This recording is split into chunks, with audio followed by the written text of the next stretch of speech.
Ladies and gentlemen, hello again and welcome to another Reflected Reality Simulations video. My name's Graham, this is X-Plane 11 and the Hotstart TBM 900. This is part 6, the final part of the video series, and today we're going to do a quick startup on the ground here at Glenforsa Airfield using the aircraft battery. We'll fly over towards Tiree Airport, which is on one of the adjacent islands. We'll fly the LPV approach, a missed approach on the autopilot. We'll enter the hold and then divert to Glasgow. It should be fairly straightforward. It will take around about 40 to 45 minutes. So let's get started. All the payloads on board already, so just a quick setup on the aircraft. There's a detailed setup in video 1, so I'll just go through it quickly to make sure it's all set correctly, making sure all the switches are off except the ignition, that's auto. Everything else is off in the down position. Switches off, parking brake set. On here, we'll put the fuel to the left tank, everything else is in the start position, and the alternate static source ram is in, circuit breakers in, and just check the emergency gear extension. That's fine. So let's bring the power on. Now, unlike the GPU start, I'm just going to bring the crash bar up and I'll leave the source and the generator selected off at the moment. That will give me just the PFD and some other systems, just enough to fly the aircraft. But it also means that we can minimize the battery drain and do a little bit of setup while we're at it.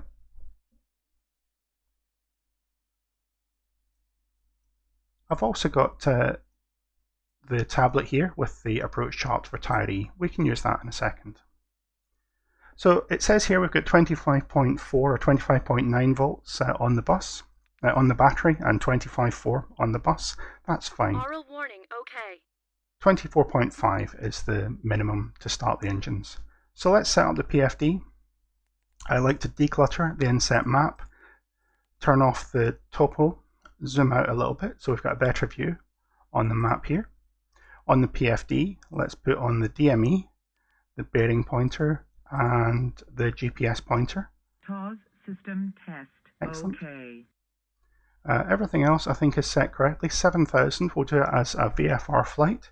I'll tune the nav radio to 17.7, that should be Tiree as well. We can't do anything like the altitude or the settings because the main control panel isn't powered up. But we can do the flight plan. So on the flight plan page in here, I'm going to go to Tiree. We can't use the keyboard, so I've got to use the knobs here to enter it. It's EGPU. EGP.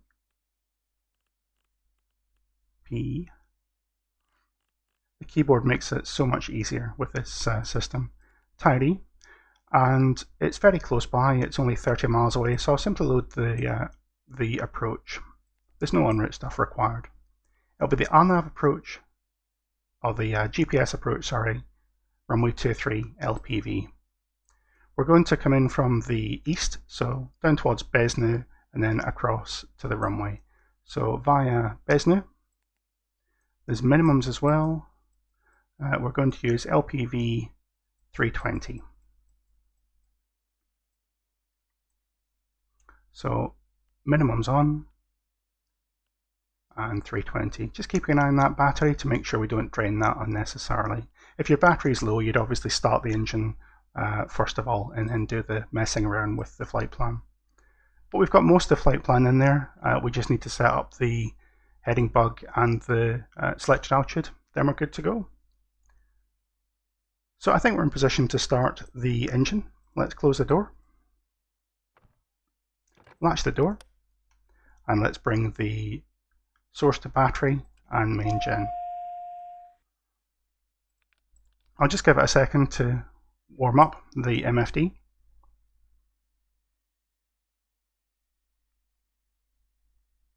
Now I'm not going to use the flight directors for this departure. I'm going to the short field takeoff, the 15-degree climb, and we're also going to do a turn shortly after departure.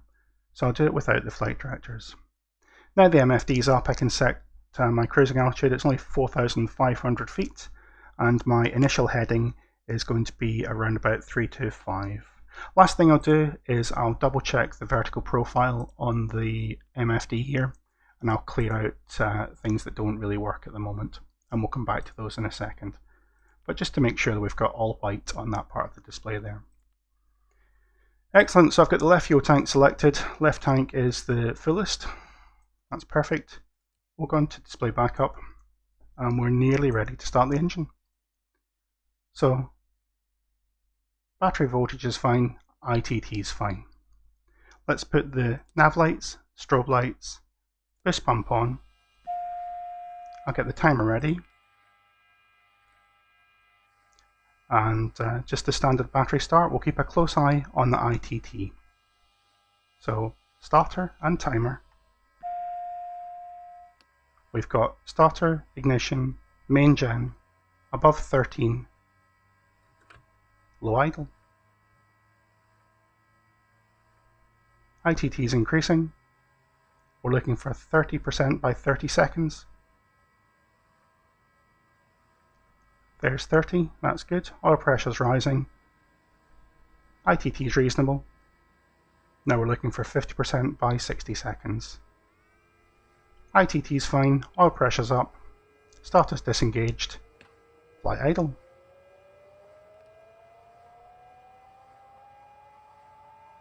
Just check the prop increases. Excellent. I'll undo the display reversion, put the separator on, and then we'll put the boost pump to auto, fuel selector to auto, and trims on. It's on the left tank, cycle, it's on the right tank, and I'll go back to the left tank. Perfect, so overhead's done, inertial separator's coming up. What we need to do is to check the standby generator. So I'm looking for less than 80 amps, that's fine, it's on the main gen at the moment. I'll go with the standby gen. Standby gen's up, good voltage, caption for the main gen, and then back to main. All is back to normal. That's just a separator now. So having done the generator check, I'll put the bleed and the air conditioning on. And we're ready to do some de-icing, system checks and flight controls. We'd obviously have checked that there's nothing behind us, there's no light aircraft here we're going to blow away, which is good. I'll put the propeller de-ice on, windshield de-ice on, and I'll bring the NG up to about 80%. Check the aircraft isn't moving. 80% we have. Airframe de-ice. There's the outside boots. And waiting for the inside boots. Excellent. Now while that is going through the next cycle, we've got to wait just about a minute for it to finish. I'm going to check the trims. So I'm going to go full nose down trim and then hold the AP disconnect to make sure it stops the trim moving. Likewise in reverse. We'll do the same with the rudder trim, making sure that the AP disconnect always stops the trim from moving, and the same with the aileron. So if there was a trim runaway, if this switch failed, we'd be able to stop it with the disconnect button. Other aircraft have got two switches. For example, the Boeing, you've got to have both switches in the movement position before the trim will work. With a single switch, there's a disconnect to stop the trim running away.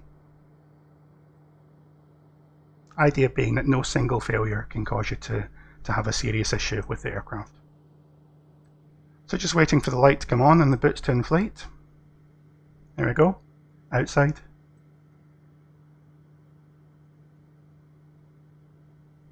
And inside. So airframe de-ice can go off, power comes back to flight idle, propeller and windshield ice off. We'll check the flight controls, the elevator and the aileron. We'll check the rudder as we taxi. Perfect. And having done that, we'll check the feathering system. We're going to feather it twice. So there's once. Make sure it just comes into the yellow, back to flight idle.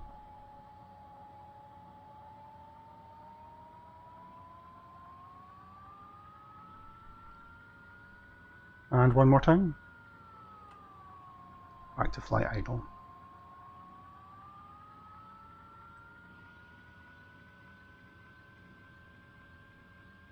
Excellent, and we're ready to go. Now, normally at this point we taxi out, but as we're sitting here, I'm going to put the traffic system to operate. Glenforsa is an uncontrolled airfield, so it'd be good to have traffic awareness at this point. I'm also going to put the radar to standby. Excellent. So, we're able to taxi. Taxi lights on, taxi range, brake released, and off we go.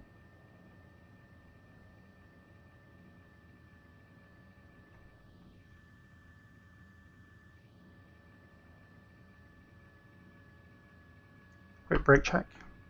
It does work. And I've got full left rudder, and just very briefly, full right rudder. Excellent. So operating on the grass airfield, obviously want to taxi slowly and make sure the separator's on at all times. I tend to use the inertial separator for all ground operations. We're very lightweight today. You can see there's not a lot of fuel on the aircraft. Payload's around about 260-270 kilograms. So we'll rotate about 80 to 83 knots, target 15 degrees. Once we're airborne passing 200 or 300 feet, it's going to be a left turn around about 15-20 degree angle of bank.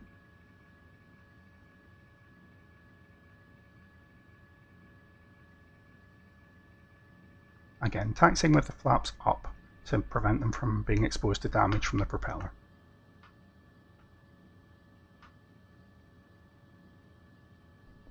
Right, come to a halt, parking brake set, out to flight idle, and then we'll do the rest of the takeoff config.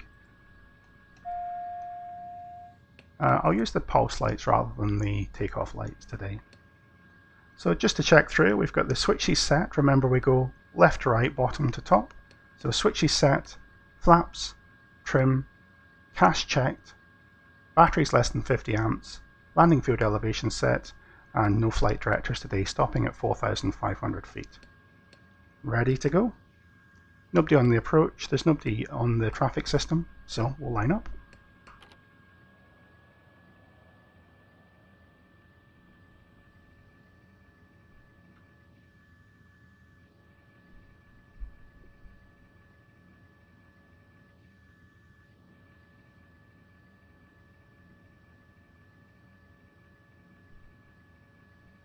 And I'll do a rolling takeoff so we don't risk ingesting anything into the engine. So initially 50% torque. Propeller's in the green, advancing the power.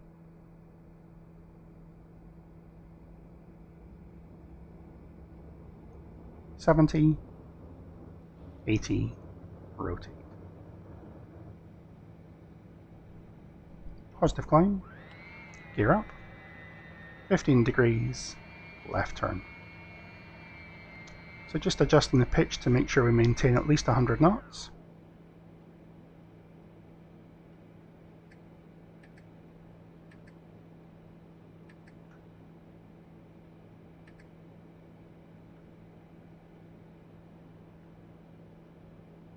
Excellent. Heading up over the water now. I'll lower the nose. Just about there. I'll push heading to get the flight directors on. It's still in pitch mode. Just a little bit out of trim.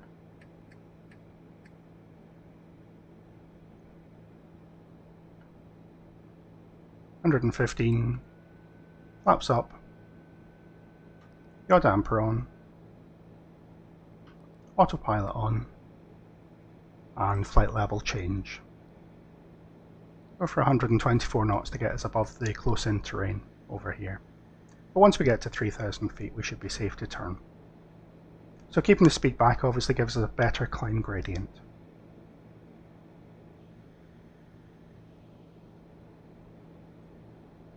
So we should be in a good place to turn just now. All I'm going to do is use the procedure button here and activate the approach. That'll take us to the start of the approach into Tiree, go into nav mode, and it should start the turn. 1,000 feet to go.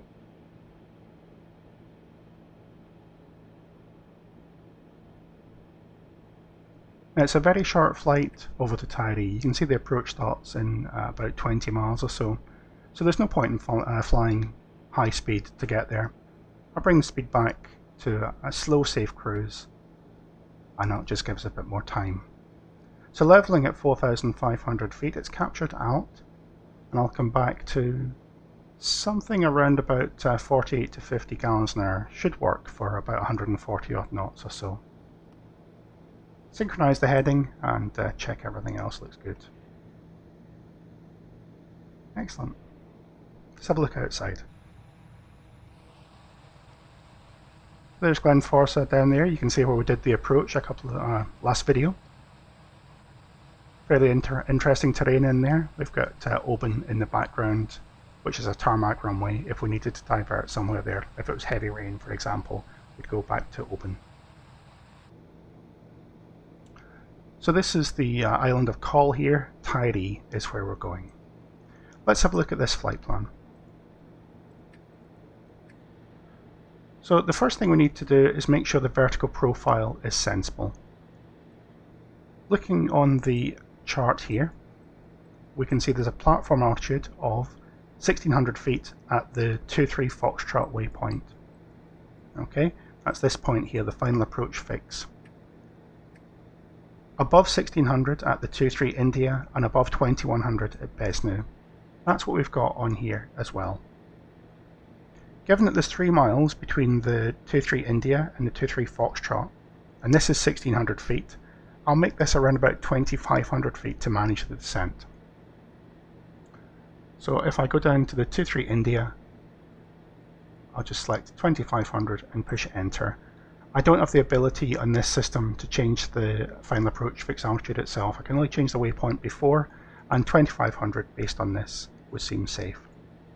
Also, safe altitudes, you can see on the chart here, 2100 or above within 10 miles of the 23 India and 4200 feet outside that. So we should be fairly safe from this approach. It's good VFR conditions as well. So we've got the minima in. Double check that the VNAV target has picked it up, 2.5 degrees, that's fine. And we're in good shape. I've got Tiree tuned so we can see the distance to the airfield on the DME indicator as well.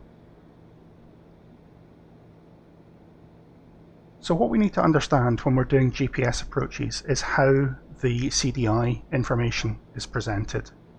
If you're flying an ILS approach, the deviation bar is an angular signal. It's almost like a cone that radiates out from the runway. The further away from the runway you are, the less accurate the CDI information is. So the closer you get to runway, the more precise the navigation requirements are. At the moment, this is showing GPS terminal mode. That means that from centered bar to full scale is 1 nautical mile. It'll go into en route mode if we go further away, which is 2 nautical miles, but at the moment 1 nautical mile. When it goes down to LPV, LPV is a special kind of GPS approach, where rather than having a constant deviation all the way to the runway of 0.3 miles, I think it is, rather than having that as a normal GPS approach, it'll have a reducing or an increasing sensitivity, shall we say. It uses a smaller area the closer it gets to the airfield. It's almost like a cone radiating out. Imagine on the chart here that the full-scale deviation would be a cone coming away from the runway. And that's what LPV does. That's why it's Localiser Performance. It gets more sensitive the closer to the runway it gets. In practice, there's different bits of equipment you need to have. The aircraft needs to be wide area augmentation fitted or space-based augmentation, but we can take that as a given in X-Plane. What we need to check is that the CDI shows LPV before we use that minima. If it shows LNAV plus V, we'd have to change the minima to the LNAV minima 520. So basically it's monitoring its own capability, and it'll tell you if it's not happy with something in its guidance by indicating the downgrade on the CDI. Just about ready to descend. We're going to go down to 2,500 feet in VNAV. If I click that view to cumulative, we can see we're just approaching 10 miles from the 23 India, so all the way down to the platform altitude will keep us safe.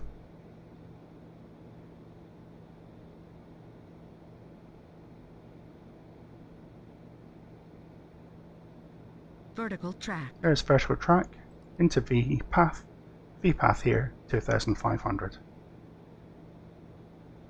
And again, I'll do this approach nice and slowly. The key here is to try and minimize the number of power changes I'm making. So I'll try and get to the point I can do the approach with maybe 1 or 2 power changes. It'll be a nice slow approach. Obviously if it was a busy airfield, we'd have to fly slightly faster according to air traffic. But this airfield, this approach isn't actually a public approach. It's one of the few approaches in the UK that you can do an instrument approach without a tower on the airfield. But you have to have special approval from the airfield operator to fly this approach. Quite unique in the UK. It's one of our more strange rules that you must have a approach controller before you can fly an instrument approach, unless you get this special case.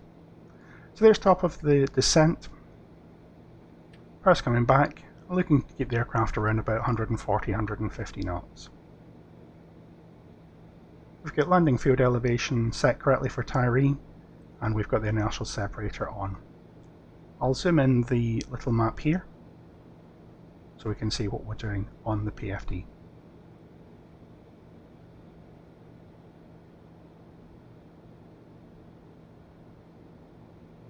So you can see having the secondary pointer here, the number 1 pointer, pointing at the VOR on Tiree is useful, but also using the number 2 pointer to double check the waypoint sequencing is working correctly for us. Just another one of the quirks with the laminar G1000 implementation.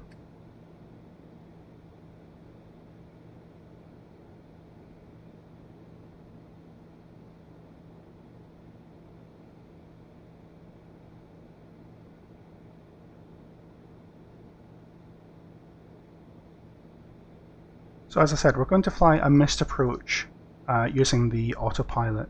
It's entirely straightforward flying a missed approach on the TBM. You saw me do it on the traffic pattern of the circuit video. It's even easier with the autopilot from this instrument approach. So we'll just talk about it as we do it. There's only one little gotcha, one little trap in there. So 1,000 feet to go, we're turning at Besnu. Here's the island of Call on the right hand side. You can see the little airfield here. Far too short for the TBM.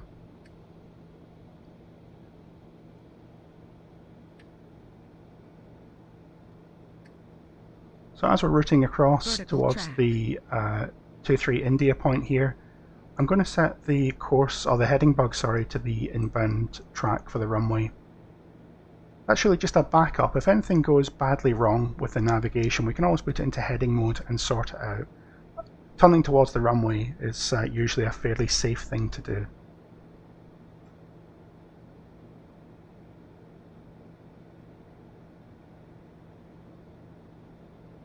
Now it's still in terminal guidance mode, that's fine. And it's navigating to the 23 India. When it navigates to the 23 Foxtrot, as it's about to do, watch the enunciations on the CDI here. I'm going to bring the power up as we level off as well.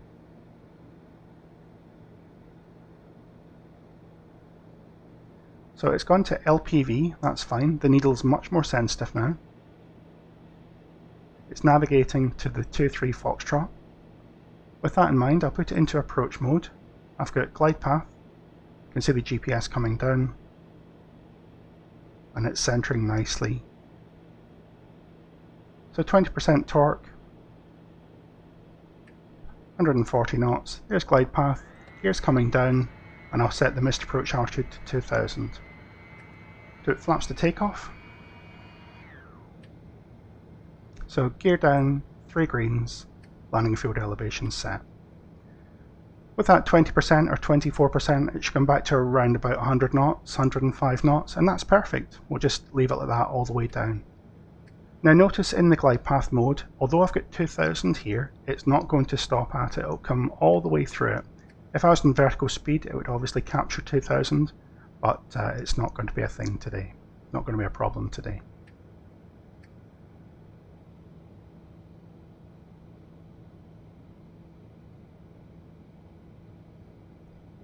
And what we're looking for is to make sure that we are on profile as we pass the 2-3 Foxtrot. That's the final approach fix. We should be 1600 feet. So 0.8 miles to go.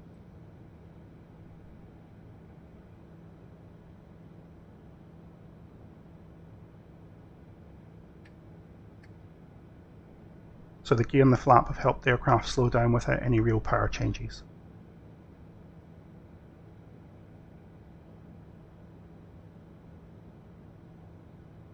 So overhead, the 23 Foxtrot, 1600 feet, we are on profile and we're in visual conditions.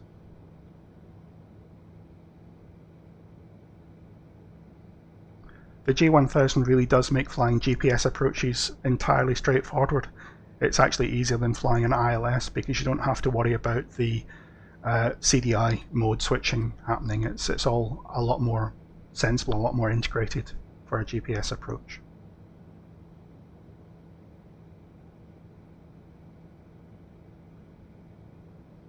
So just over 100 knots, flaps in the takeoff position. When we get down to 1000 feet above the field, I'll select the next stage of flaps and come back to our approach speed around about 82, 83 knots again.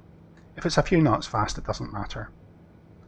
For an instrument approach, I really want to be on speed, in this kind of aircraft, on speed within 5 knots of the approach speed by 500 feet above the field. There's 1000, flaps to landing.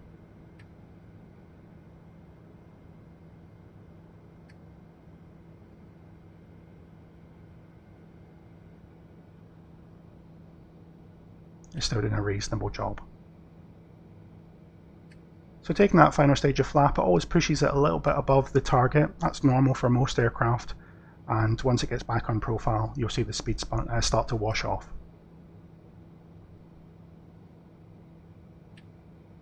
So when I go around, I'm simply going to push the toga button down here. I've got a key binding for that, and advance the torque. Once we're climbing away, assuming we're above the approach speed, so above 80 to 85 knots, bring the flaps to takeoff, flaps up one stage, and then once we're 5 knots beyond that, the gear comes up. Should be straightforward. But I want you to watch the FMAs as we do it. So 500, speed stable. It'll go into go around and go around.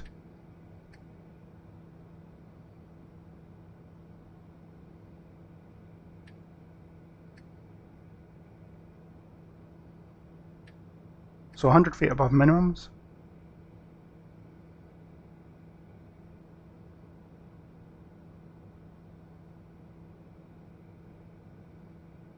Minimums. Go around, toga, and torque.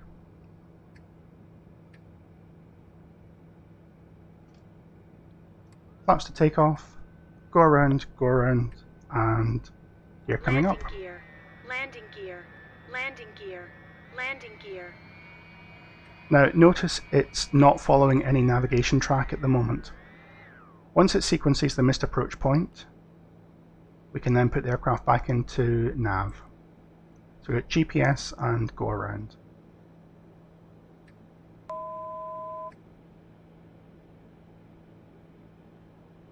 And once we're above 115, we can set flaps up.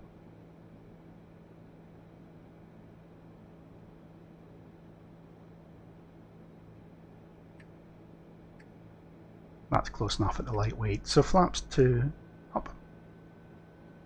Just capturing at 2,000 feet. So I'll bring the power back to that slow, safe cruise that we had before. And we'll fly all the way around the missed approach.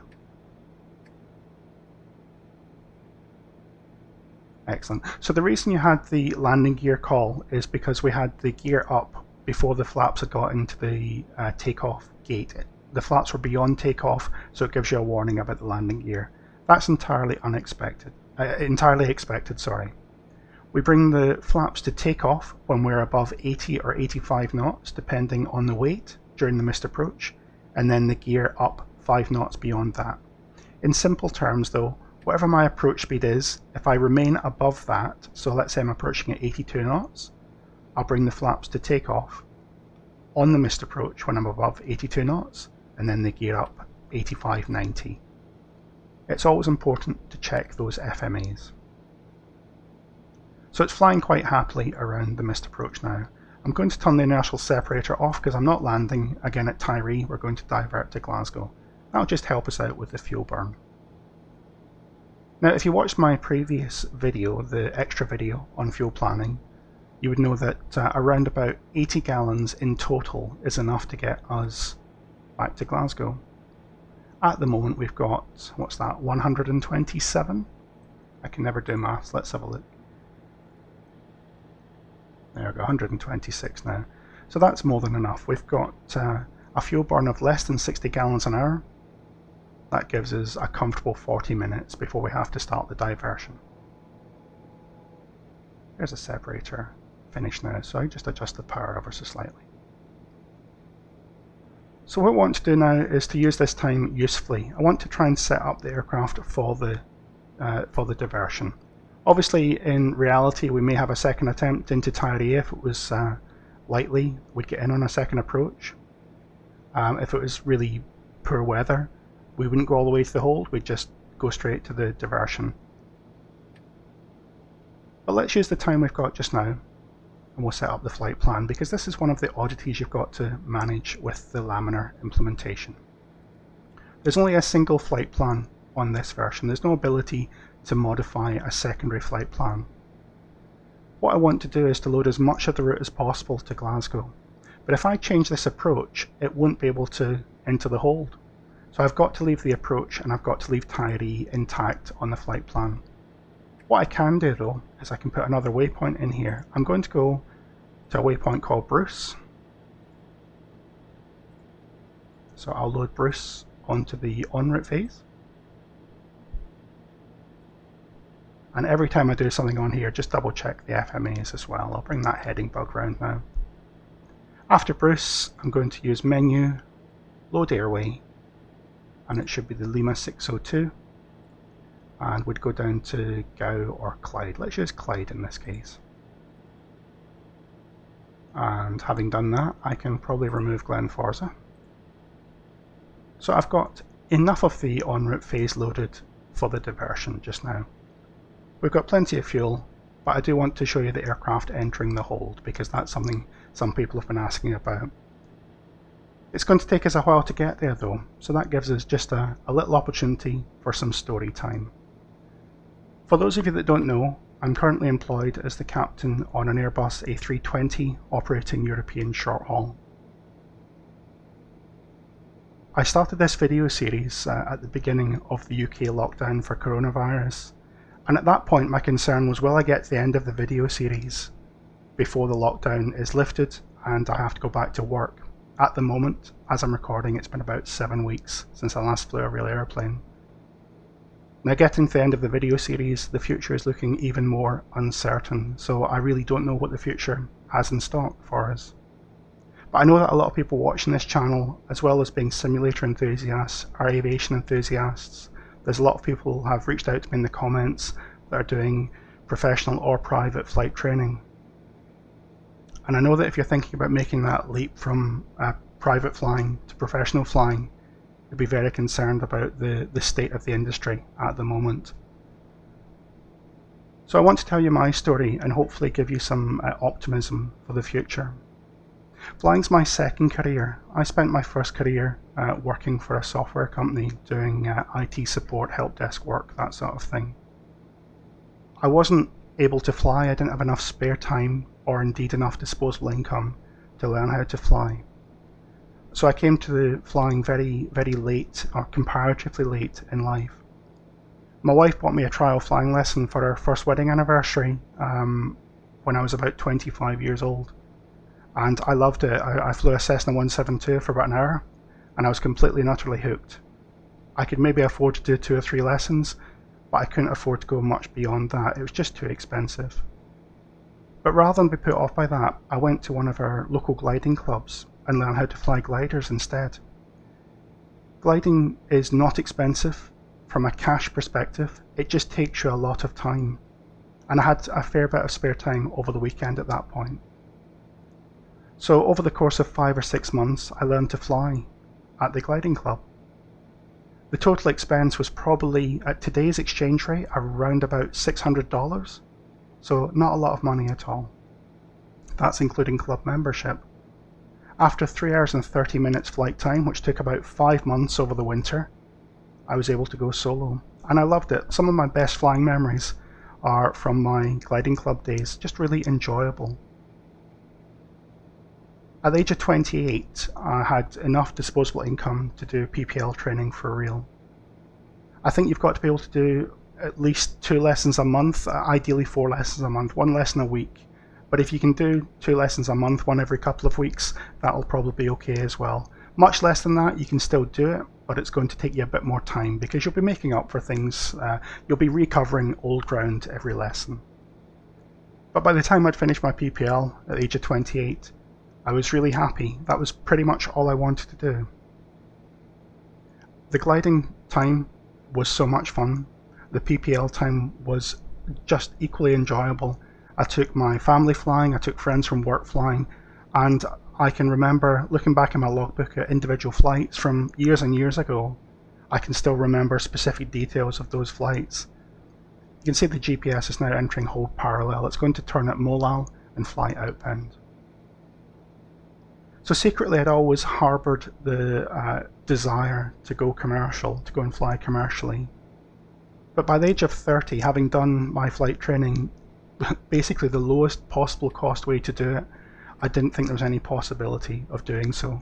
So I just concentrated on enjoying PPL flying.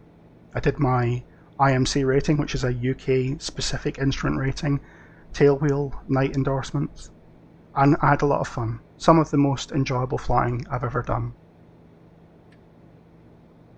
When I was 33 years old, I was successfully approved onto an airline training scheme, which was a complete surprise. I applied for it expecting not to get it, but I turned out to be one of the lucky ones. So starting that training course, it was basically a zero to air transport course. Starting at the very beginning, doing ground school, flight training, all the way through to commercial multi-instrument. I finally got into the right-hand seat of an Airbus A320 just about age 35, from having effectively started again at 33, 34. And as a first officer at the age of 35, I wasn't the oldest brand new first officer. I wasn't the youngest for sure, but I wasn't the oldest. And then by the time I turned 40, I'd been able to upgrade and become a captain on the Airbus. Having gone from the point where turning 30 I thought my prospects of commercial flying had completely and utterly disappeared, to being the captain on a short-haul aircraft by the age 40 was an incredible surprise for me. If you are currently doing your PPL training, don't worry about the next phase. Don't worry about making that leap to commercial flying, because you'll probably be younger than I was when I did it. The fact that the world is a little bit more difficult, that the training programs are a little bit more difficult to get into at the moment, and realistically there's going to be a lot of pilots unemployed in the next few months. Just take the time and enjoy your private flying. Make some great memories with your families and friends, because general aviation flying represents the most amount of freedom that you can possibly have. If you don't have the cash for general aviation flying, I would implore you to check out gliding and soaring, because it's very cost effective. You do need a lot of free time, but it's an enjoyable sport and you learn a lot of good flying skills. The industry will recover. There will be an opportunity for you if you desire to go and fly commercial aircraft again. Just keep abreast of what's going on in the industry and consider not just when it's going to, or when the industry has picked up, but how long it's going to take you to be able to exploit the fact it's picked up. So if it's showing signs of improvement, that's the time to press on and go for the commercial ratings, because the industry, when it does pick up, it picks up quickly. So you want to be there with your license all ready to go. But don't give up hope. If you're halfway through your professional training at the moment, don't give up hope. Just concentrate on what you're doing, get through it, get your license signed, and then just apply for as many positions as you can find. And if you don't have any desire to do anything other than flight simulation, I'm so happy with this TBM 900 that the way, as an indication of the way flight simulation is going, that we've got such a bright future even with desktop simulation. In 5 or 6 years time, I think virtual reality is going to really change how desktop flight simulation is experienced. So that's just a bit of my background. As I said, stay positive and hopefully this situation will improve quite a bit. So it's finishing off the parallel entry at the moment. It went outbound and then turned in, and it's about to intercept Molal. You can see that it is capable of doing pre-programmed approaches. However, that's probably enough of the talking. We don't need to see it fly around in circles by itself. Let's head over towards Bruce. So I'm just going to put it into heading mode initially. Let's see, probably let's put it onto 150. So there's heading, and I'll come onto the flight plan page. Bruce, go direct, Bruce, execute, there we go, into nav. So nav to Bruce. I do like to put it in heading before changing the flight plan. If you've done anything a little bit more interesting, like reloading the flight plan airborne, there's always a chance it will do something a little bit weird. Putting it into heading keeps you safe. Having done that, either activate direct or activate the leg, all will be fine. We're not going to go to Bruce at 2,000 feet though, we're going to go up to flight level 90. So there's a 90, I'll increase the torque, bring the nose up to about 1,500 feet per minute, and barrow to standard. So there's flight level 90, I'll select. Climbing away, switch off the pulse light, and now that we're finished with the Tiree section of the approach, I can remove Tiree from here. I can remove the approach, and we can load Glasgow EGPU.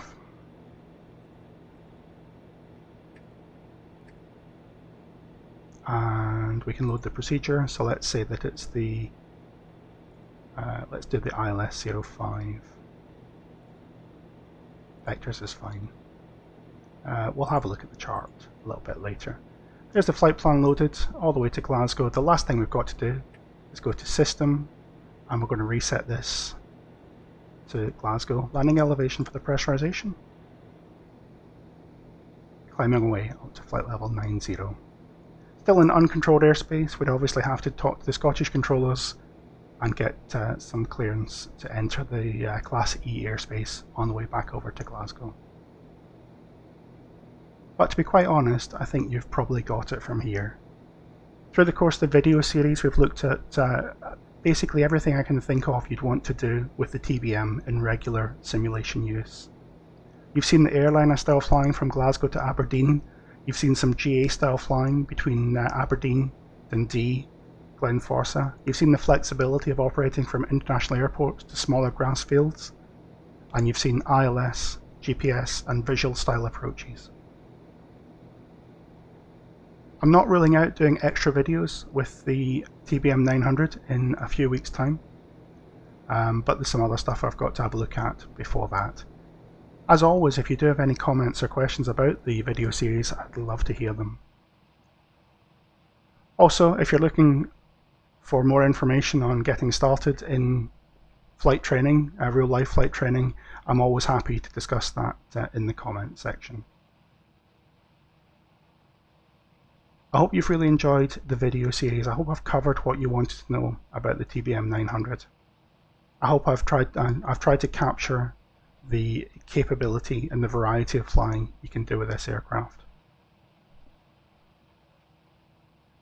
It's a lovely evening up here. I've got plenty of fuel on board still, so if it's okay, I'm going to enjoy the sunset for a little bit longer. But I do hope you'll join me in the not too distant future for another video series. Thanks very much for listening.